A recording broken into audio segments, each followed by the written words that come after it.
noches a todos, amados y muy queridos. Los saludo en el amor del Señor Jesús. Qué bueno es estar juntos.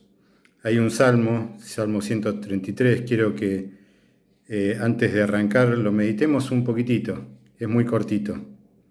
Dice de la versión Nueva Traducción Viviente: qué maravilloso y agradable es cuando los hermanos conviven en armonía, pues la armonía es tan preciosa como el aceite de la unción, que se derramó sobre la cabeza de Aarón, que corrió por su barba hasta llegar al borde de su túnica. La armonía es tan refrescante como el rocío del monte Hermón, que cae sobre las montañas de Sión. Y allí el Señor ha pronunciado su bendición, incluso la vida eterna. Pensaba que musicalmente la armonía se da cuando varios sonidos suenan en forma simultánea, ¿no? O sea, podemos tener notas separadas y podríamos hablar de melodía, pero cuando tres o cuatro, o ya digamos dos voces que suenan en simultáneo, ya tenemos armonía, ya tenemos algo que digamos le da mucho más realce a la música. Entonces, si nosotros tomamos como referencia esto, cuánto más hermoso es que este encuentro virtual, siendo muchas personas, ¿no? Hay personas que representan otros países, hay personas, hermanos queridos de otras provincias, muchos hermanos del Gran Buenos Aires, aún la transmisión también llega a Dos Penales, y qué lindo que es saber que el Señor Jesús nos convoca a todos por igual. Es Él el que lo llena todo. No es un lugar, sino una realidad espiritual. El Señor Jesús prometió: donde dos o tres nos reunimos en su nombre y oramos y le buscamos de corazón y nos reunimos alrededor de este amor en común que tenemos, ¿no? Por la palabra de Dios, por alimentarnos de ella. Así que, bueno, empleemos bien este tiempo y yo te animo a que cierres ahí un instante tus ojos para no distraerte conmigo y encomendemos esto en manos del Señor. Padre amado, te damos muchas gracias por esta preciosa promesa que nos dio tu Hijo, que cuando dos o tres nos reunimos, Él está. Y tú también estás, Padre, y también está el Espíritu Santo, está la preciosa Trinidad. Gracias, gracias Dios por tener misericordia de nosotros y porque hoy, Señor, por la fe podemos estar juntos. Y también, Señor, por la fe y en el nombre de Cristo Jesús y tomándonos de su autoridad, Señor, podemos levantarnos contra toda fuerza espiritual de maldad que esté oprimiendo, que esté perturbando, que esté desalentando, que esté distrayendo en este momento. Señor, te entregamos todo a ti. Nos ponemos de acuerdo, Señor, como esa música, Señor, cuando varias notas se ponen de acuerdo para sonar simultáneamente. Qué hermoso que es. Señor, así de la misma forma nosotros queremos unirnos en un mismo espíritu, Señor, y resistir al maligno, Señor, en todas sus formas, sea la tristeza, sea la depresión, sean las preocupaciones, sea la ansiedad, sean los temores, Señor, sea el temor a las noticias, al presente, al futuro, Señor, a la incertidumbre. Señor, para todas las cosas tenemos una respuesta. Vos nos dijiste que busquemos primeramente tu reino y la vida que te agrada y todas las demás cosas vendrían por añadidura, Señor, a nosotros. Queremos descansar en ti, Señor, y ahora no distraernos, Señor, ser alimentados por tu palabra. Señor, te necesitamos y nos abrimos a la guía del Espíritu Santo, Señor, y sometemos todo pensamiento y lo llevamos, Señor, a la obediencia de Cristo Jesús. Amén. Bueno, quería complementar, digamos, mejor dicho, no es porque sea tan necesario llenarnos de conocimientos, ¿no?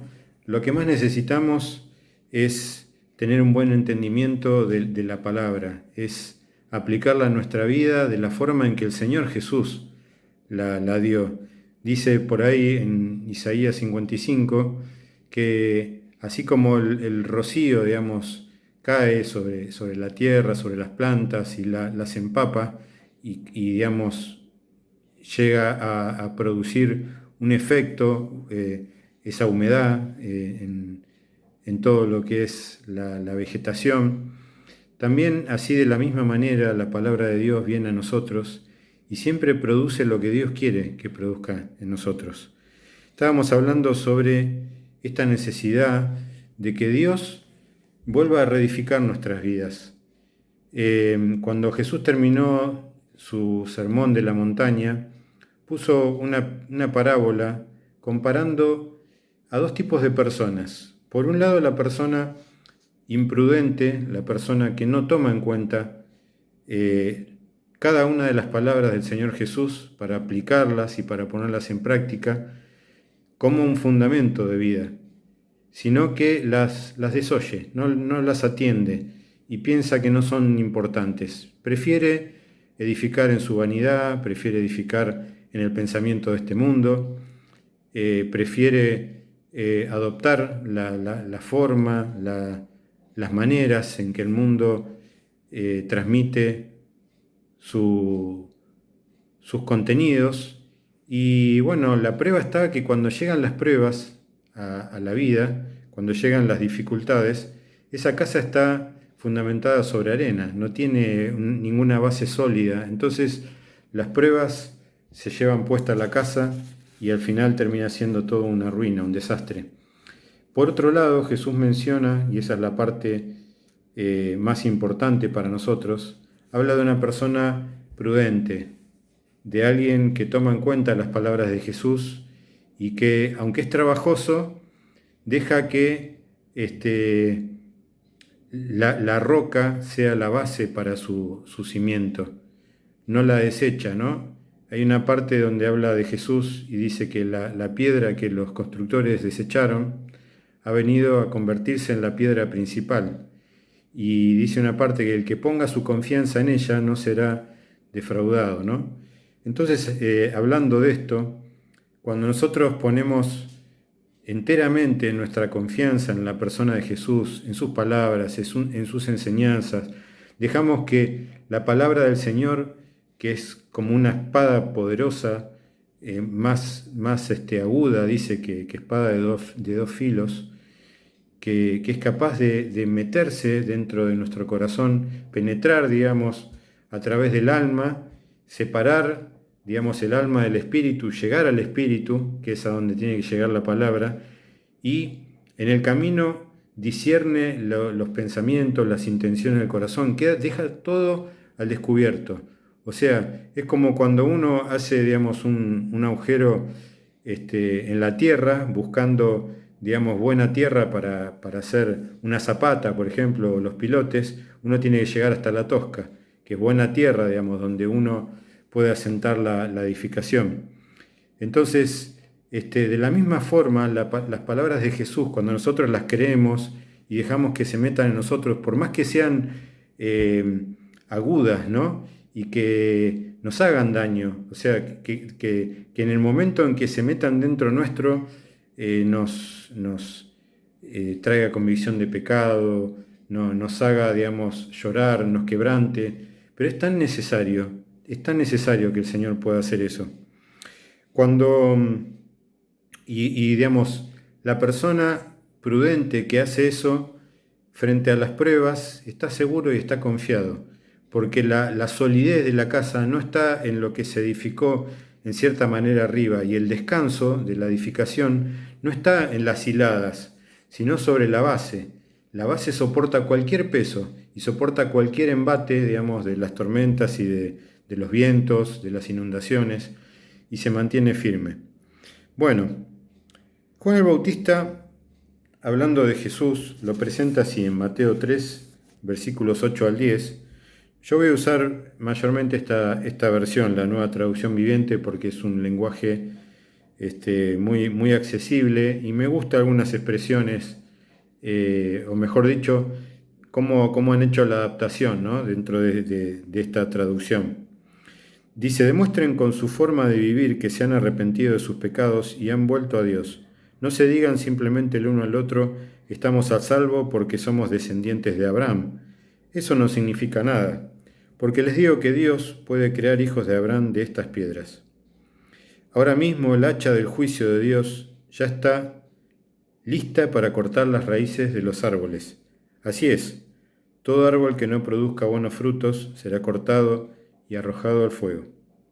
Esta era la proclama de Juan el Bautista hablando acerca del arrepentimiento y de esta intención de Jesús, que con su reino lo que viene a hacer es derribar todo lo que no está conforme a la edificación de su reino. Dios no hace mezclas, Dios no hace pactos con las tinieblas. Lo podemos leer en un montón desde el Antiguo Testamento hasta el último libro de la Biblia, podemos ver que Dios es así, que Dios no se mezcla con la oscuridad, que Dios no se presta nunca a confusión, que en Dios no hay variaciones, que en Dios no hay es sí o no.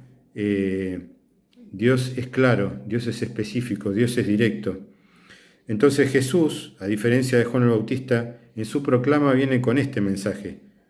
Dice en Marcos 1, versículo 15, por fin ha llegado el tiempo prometido por Dios, anunciaba. El reino de Dios está cerca.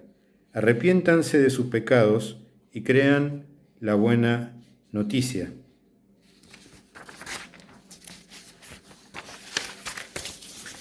Es muy importante, Jesús tenía muy en claro a la hora en que los hombres planteaban de alguna manera esta mezcla, ¿no?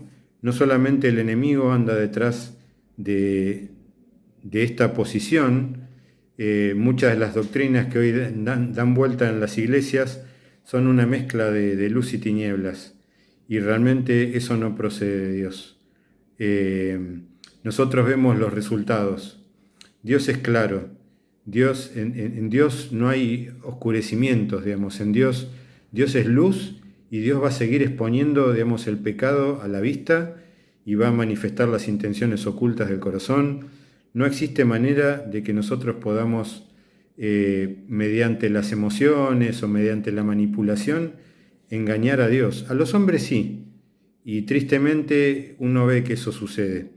Pero Dios no puede ser engañado. Y es triste que nosotros erremos, ¿no? Y naufraguemos en la fe pensando que Dios o los hermanos pueden ser engañados. Todos tarde o temprano tendremos que dar cuentas delante del Señor. Cuando Jesús tuvo su encuentro con Nicodemo. Nicodemo era un discípulo perteneciente al Sanedrín, muy influyente, pero tenía temor y era como un discípulo a escondidas, ¿no? del Señor Jesús. Por eso dice que una vez se acercó al Señor de noche y bueno, se acercó, digamos, un poco halagándolo y reconociendo su autoridad. Y Jesús le pescó como la intención y le dice así en Juan capítulo 3, versículos 5 al 8, dice, yo te aseguro que quien no nazca de agua y del Espíritu no puede entrar en el reino de Dios, respondió Jesús. Lo que nace del cuerpo es cuerpo, lo que nace del Espíritu es espíritu. No te sorprendas de que te haya dicho, tienen que nacer de nuevo. El viento sopla por donde quiere y lo oyes silbar, aunque ignoras de dónde viene y a dónde va. Lo mismo pasa con todo el que nace del Espíritu.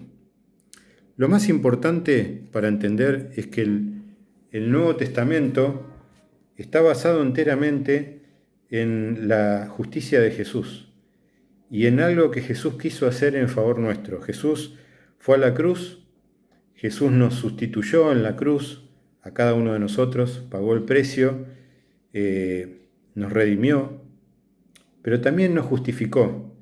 Eso significa que nos hizo justos mediante su propia justicia, pero todo esto proviene de la fe. Y la fe viene por el oír la palabra de Dios, el oír el mensaje.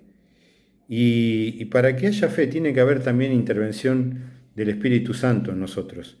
Entonces es muy, muy necesario este primer paso del bautismo en agua, ¿no? para perdón de los pecados. Pero no termina ahí, porque eso es el anuncio que dio Juan el Bautista. Dice, yo los bautizo con agua, pero después de mí, o sea, da un orden de crecimiento, viene aquel que bautiza con Espíritu Santo y con fuego. Y ese es nuestro Señor Jesús. El principio para que Jesús edifique su reino en nosotros, primeramente es darle toda autoridad a Él en nuestro corazón y dejar que sus palabras sean la autoridad máxima en nosotros. No cuestionar, no argumentar con el Señor. Cuando el Señor nos convence de algo, Él habló, por ejemplo, del Espíritu Santo, Jesús, en Juan 16. Y habla en estos términos así de Jesús. Y a la luz de esto que les voy a leer ahora, hay tres trabajos principales, digamos, que tiene el Espíritu Santo con respecto a nosotros. Y son un encargo, digamos, o una continuidad del trabajo de Jesús con los apóstoles, ¿no? Del Evangelio, de todo lo que Jesús enseñó. Dice en Juan 16, 7 al 11. Dice, en realidad es mejor para ustedes que me vaya, porque si no me fuera, el abogado defensor no vendría. En cambio, si me voy, entonces se lo enviaré a ustedes, y cuando Él venga, convencerá al mundo de pecado y de la justicia de Dios y del juicio que viene. El pecado del mundo consiste en que el mundo se niega a creer en mí. La justicia está disponible porque voy al Padre y ustedes no me verán más. El juicio vendrá porque quien gobierna este mundo ya ha sido juzgado. Entonces, hacemos un recuento.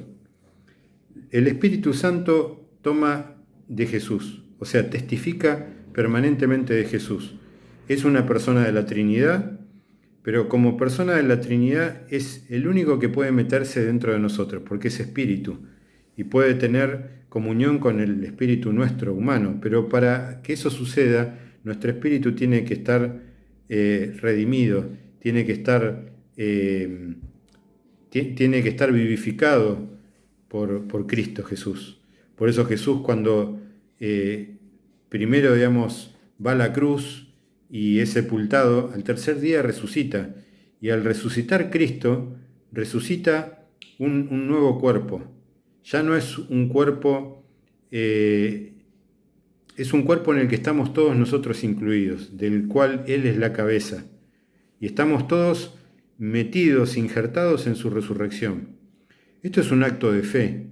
Esto sucedió hace 2000 años atrás, pero es tan válido para nosotros porque Dios no se mide a partir de nuestro tiempo, Él es eterno. Y para Él, como decía Pedro, un día es igual que 1000 años, ¿no? Para nosotros, un día de Dios. Entonces, ¿qué escala o qué parámetros podemos utilizar para con Dios? Ninguno, no tiene sentido. Entonces lo que el Espíritu Santo hace es continuar la obra de Cristo en nosotros. Nos recuerda todo lo que Jesús ya enseñó, nunca va a ir en contra de lo que Jesús enseñó, siempre lo va a recordar, siempre le va a dar el verdadero significado. Nos va también a mostrar, dice, las cosas que van a suceder. Pero acá le asigna tres funciones. Dice,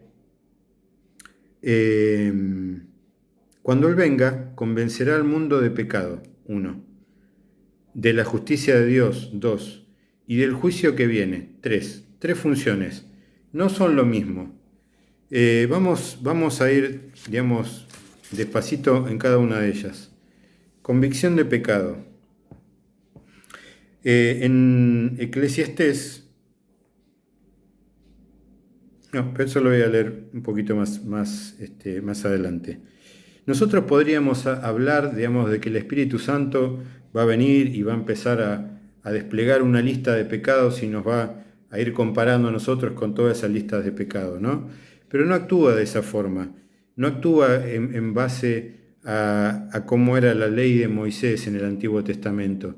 Él nos convence incluso de cosas que no están contempladas dentro de la ley de Moisés. Jesús decía, ustedes han oído que se dijo, aquel que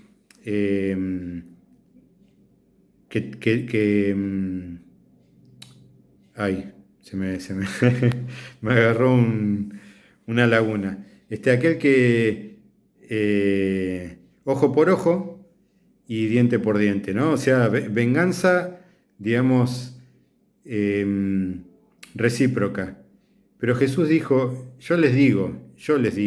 O sea, esto es lo que el Espíritu Santo viene a convencer, de que no termina en el ojo por ojo y diente por diente. Dios le añade toda una carga espiritual mucho más profunda, donde Dios expone no solamente las cosas que vamos a hacer, sino las cosas que pensamos hacer, las cosas que maquinamos en nuestro corazón, que para Dios, por el hecho de ya maquinarlas en el corazón, son pecaminosas. Entonces, Él nos está diciendo acá, por ejemplo, que el pecado toma otra dimensión. Según el Nuevo Testamento, la dimensión que toma el pecado es que todo lo que no se sujeta a Cristo, todo lo que no proviene de la fe en Él, es pecado. Entonces es mucho más amplio. Vivir en el Nuevo Testamento dice que el justo vivirá por fe, ¿no? O sea, y que sin fe es imposible agradar a Dios. Entonces esto es sumamente necesario. Entonces, si nosotros no somos personas de fe, o no actuamos o nos movemos en fe, cometemos pecado también. Y de eso nos va a convencer el Espíritu Santo. Por ejemplo, un ejemplo claro. Jesús está hablando de su muerte y todos creo recordamos ese pasaje donde Pedro lo llama aparte al Señor Jesús y comienza, digamos, a exhortarlo, ¿no? Comienza a decirle, no, maestro, pero de ninguna manera te acontezca esto que estás diciendo. Y entonces el Señor Jesús se da vuelta y no se dirige a Pedro, sino se dirige a la fuerza espiritual que en ese momento estaba hablando por la boca de Pedro. Y le dice, apártate de mí, Satanás. Nosotros recordamos que Pedro después le dijo, Señor, aunque todos, en la última cena, ¿no? Aunque todos te dejen, yo estoy dispuesto a dar mi vida por vos. Y Jesús le dice, te digo, Pedro, que hoy mismo me negarás. Esa es la convicción de pecado. Nosotros no somos conscientes a veces, pero en relación con esto no podemos hacerle promesas a Dios. No podemos vivir de promesas. Ahora sí leo lo que dice Eclesiastés, capítulo 5, versículos 1 al 3. Dice, ten mucho cuidado cuando vayas a adorar a Dios. Es mejor obedecer a Dios que ofrecerle sacrificios como cualquier falto de entendimiento que continuamente hace el mal y no se da ni cuenta. Ten cuidado cuando le hagas promesas a Dios. Mide tus palabras. No dejes que tus sentimientos te hagan hablar sin pensar. Dios está en el cielo y tú en la tierra.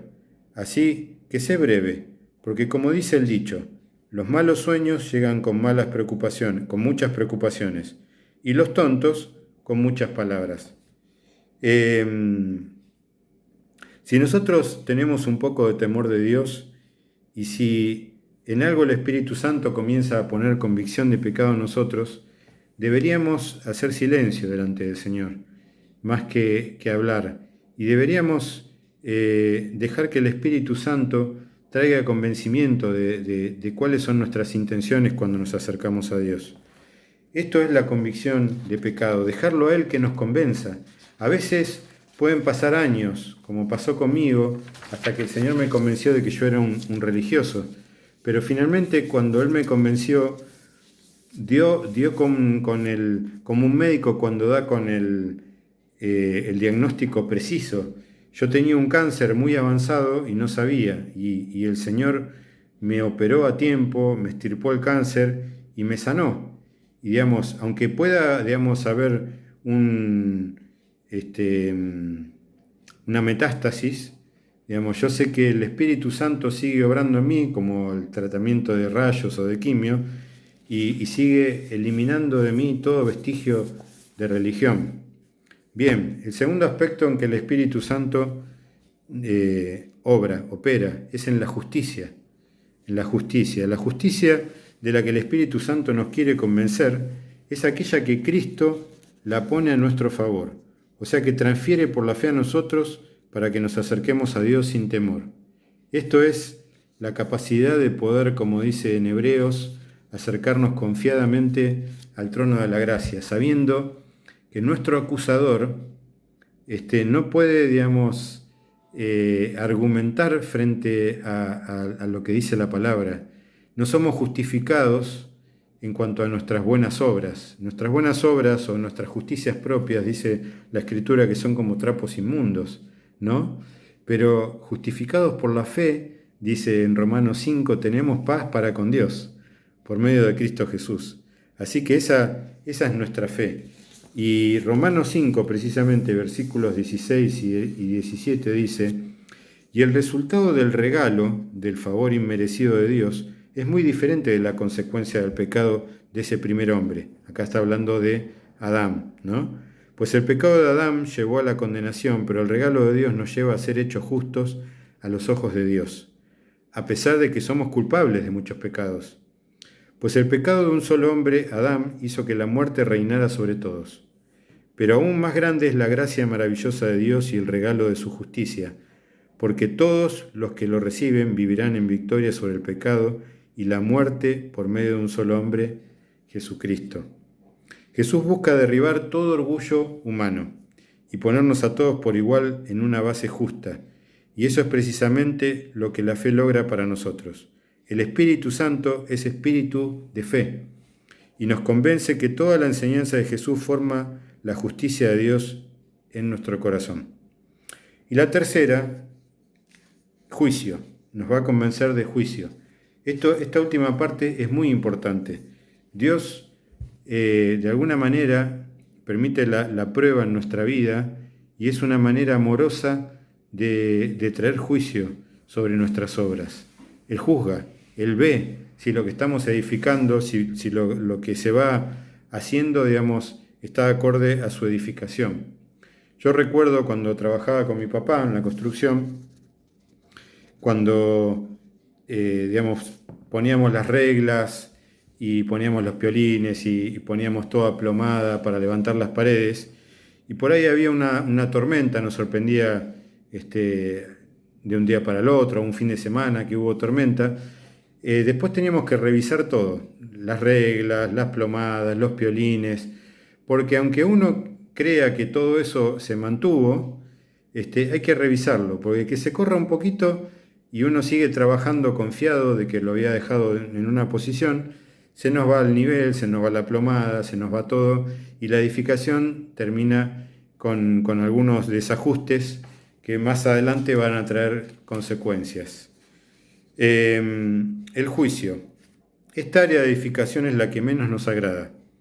Todo lo que Dios edifica en nosotros tiene que ser probado.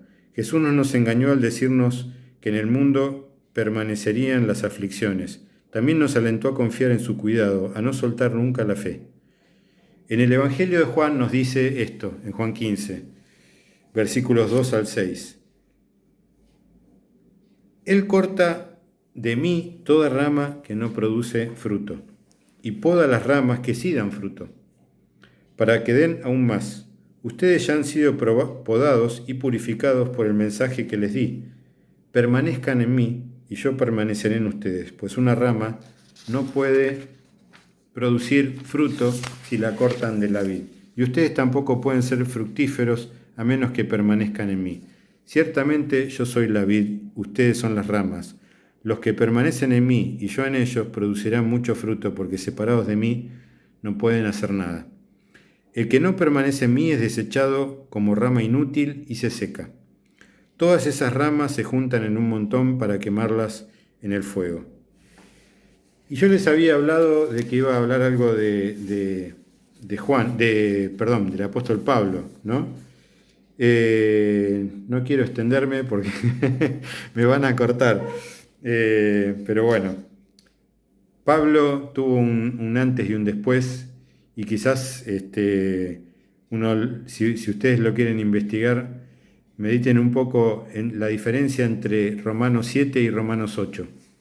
Y en Romanos 7 tenemos a un hombre desilusionado de sí mismo, a un hombre quebrantado, un hombre que se da cuenta que es incapaz, aunque tiene toda la intención de agradar a Dios, pero no puede hacerlo. Y llega a la conclusión que dice acá, Romanos 7, 21 al 25. He descubierto el siguiente principio de vida, que cuando quiero hacer lo que es correcto, no puedo evitar hacer lo que está mal. Amo la ley de Dios con todo mi corazón, pero hay otro poder dentro de mí que está en guerra con mi mente. Ese poder me esclaviza al pecado que todavía está dentro de mí. Soy un pobre desgraciado. ¿Quién me libertará de esta vida dominada por el pecado y la muerte? Gracias a Dios la respuesta está en Jesucristo nuestro Señor. Así que ya ven, en mi mente de verdad quiero obedecer la ley de Dios, pero a causa de mi naturaleza pecadora soy esclavo del pecado. Y miren un segundito esta tremenda diferencia que hace la fe y la obra de la cruz. La obra de la cruz derriba completamente, nos humilla, nos muestra lo incompetente que somos para salvarnos y cómo la fe pone toda la justicia de Dios a nuestro favor y opera este cambio tan beneficioso para nosotros. Esta unión con Jesús, dice Romanos 8, 1 al 4. Por lo tanto, ya no hay condenación para los que pertenecen a Cristo Jesús. Y porque ustedes pertenecen a Él, el poder del Espíritu que da vida los ha libertado del poder del pecado que lleva a la muerte. La ley de Moisés no podía salvarnos, porque nuestra naturaleza pecadora es débil. Así que Dios hizo lo que la ley no podía hacer. Él envió a su propio Hijo en un cuerpo como el que nosotros, los pecadores, tenemos. Y en ese cuerpo, mediante la entrega de su Hijo como sacrificio por nuestros pecados, Dios declaró el fin del dominio que el pecado tenía sobre nosotros. Lo hizo para que se cumpliera totalmente la exigencia justa de la ley a favor de nosotros, que ya no seguimos a nuestra naturaleza pecadora, sino que seguimos al Espíritu. Qué precioso, realmente. Quiero leerles esto. Y me extiendo un poquito más allá de los 30 minutos que me dijeron. Cuando Jesús resucitó y se presentó con los discípulos, ellos estaban temerosos. Yo me pregunto realmente qué se habrá edificado en ellos, ¿no? Después de 3 años y medio con el Señor, seguían con las mismas, seguían siendo hombres, digamos, débiles, hombres que se llenaban de temor, hombres indecisos, quejumbrosos, o sea, tenían todas las cualidades que tenían cuando Jesús los escogió, pero Jesús supo vaciarlos de sí mismos, los convenció de quiénes eran a la luz de Él. Y Jesús les mostró, logró, digamos, tener un grupo unido de hermanos que se querían, que se amaban entre sí y que permanecían en una misma fe. El resto lo haría el Espíritu Santo al venir. Porque Jesús les aclaró, les dijo, y recibiréis poder cuando venga sobre ustedes el Espíritu Santo. Y ahí sí me van a ser testigos.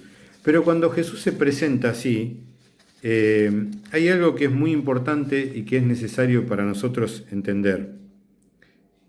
Eso va a ser el clic también en nosotros. Lucas 24, versículos 44 y 45, y con esto me voy despidiendo. Dice, entonces dijo, cuando estaba con ustedes antes, les dije que tenía que cumplirse todo lo escrito acerca de mí en la ley de Moisés, en los profetas y en los salmos. Entonces les abrió la mente para que entendieran las escrituras. Repito esto último. Entonces les abrió la mente para que entendieran las escrituras. Jesús es la luz del mundo y Jesús es la luz para nuestro corazón. Jesús es la luz para nuestro entendimiento. Jesús es el que quita el velo de nosotros y el que nos permite ver claramente el mundo espiritual. Así que quiere el Señor abrir nuestros ojos y que se destapen nuestros oídos también y que el entendimiento acerca de lo que tenemos en Cristo venga a nosotros. Tenía algunas cosas más que quedarán para otra oportunidad. Lo lindo es que somos iglesia, lo lindo es que el Señor Jesús tiene muchos instrumentos para hablar y gracias a Dios hay un hermoso y variado equipo que comparten todos los miércoles, así que es una bendición sumarme a esto y bueno, ver que el Señor Jesús está haciendo la obra, Él te está edificando a vos, me está edificando a mí Y no te asustes si tiene que derribar y si tiene que quebrantarte. Es parte de su trato amoroso con nosotros. Pero el Señor dijo que nos enviaba al Consolador. Así que detrás de cada prueba y detrás de cada trato del Señor Jesús también está su mano consoladora. Así que ánimo, hermano querido, el Señor siga obrando en vos, no te desalientes, seguí poniendo tu mirada en Él, no importa la edad que tengas, no importa si sos un niño, si sos un preadolescente, un adolescente, un joven, un adulto mayor, un anciano. El Señor nos ama por ser su iglesia, el Señor está al tanto de lo que vivimos y tiene toda nuestra vida diseñada delante de Él, y sabe en aquello que el Señor nos está formando, qué es lo que está haciendo en cada uno de nosotros. Bueno, nos despedimos orando. Señor amado, te damos gracias por este tiempo, porque tu palabra nos edifica, es la verdad, y la verdad nos hace libres. Señor, gracias porque también donde está tu Espíritu, allí hay libertad, Señor. Yo te ruego, Señor, en aquellos que están escuchando y están siendo convencidos de a poco por tu palabra, venga esta libertad preciosa del Espíritu Santo sobre sus vidas, y tú les reveles, Señor, y les muestres que no hay otro camino para la libertad, Señor. Gracias, Jesús. Nosotros necesitamos la libertad en nuestro interior, Señor. Crecer interiormente, que el reino de Dios crezca dentro nuestro, Señor. No importa lo externo, no importa las circunstancias externas, Señor. Aún podemos estar recluidos, podemos estar pagando, Señor, una sentencia. Podemos estar en un lugar, Señor, alejados en contra de nuestra voluntad, Señor. Pero vos estás ahí con nosotros. Vos estás, Señor, en todo corazón que está acongojado, que está triste o enlutado, Señor. Vos estás detrás de los enfermos. Padre, en el nombre de Jesús también te pedimos la sanidad, Señor, de los cuerpos, la sanidad de las mentes, la sanidad de los espíritus, Señor. Vos sos nuestro sanador, Jesús. Te proclamamos, te confesamos, Señor. Nos abrimos a ti y descansamos. Señor, aceptamos tu yugo, Señor. Vamos a ti. Señor, principalmente nuestro mayor cansancio es tratar de agradarte en nuestras fuerzas, Señor. Deponemos, Señor, esa actitud. Nos humillamos delante tuyo, Señor. Reconocemos que lo único que puede agradarte es la fe y es un corazón rendido, un corazón humillado, Señor. Gracias. Tú no desechas, como dice el Salmo, Señor, un corazón hecho pedazos, contrito, Señor, humillado. Padre, recíbenos. Te amamos, Señor, y te damos gracias por este tiempo y este rato de comunión como iglesia. Bendito sea, Señor. Tu gracia se extienda en toda la señal de internet a donde llegue, Señor. Y tu palabra, Señor, y tu evangelio y la buena noticia, Señor, llegue a todo rincón, donde tú quieras, en el nombre de Cristo Jesús. Bueno, muy amados y queridos, los saludo con un abrazo de amor en el Señor Jesús. Chao.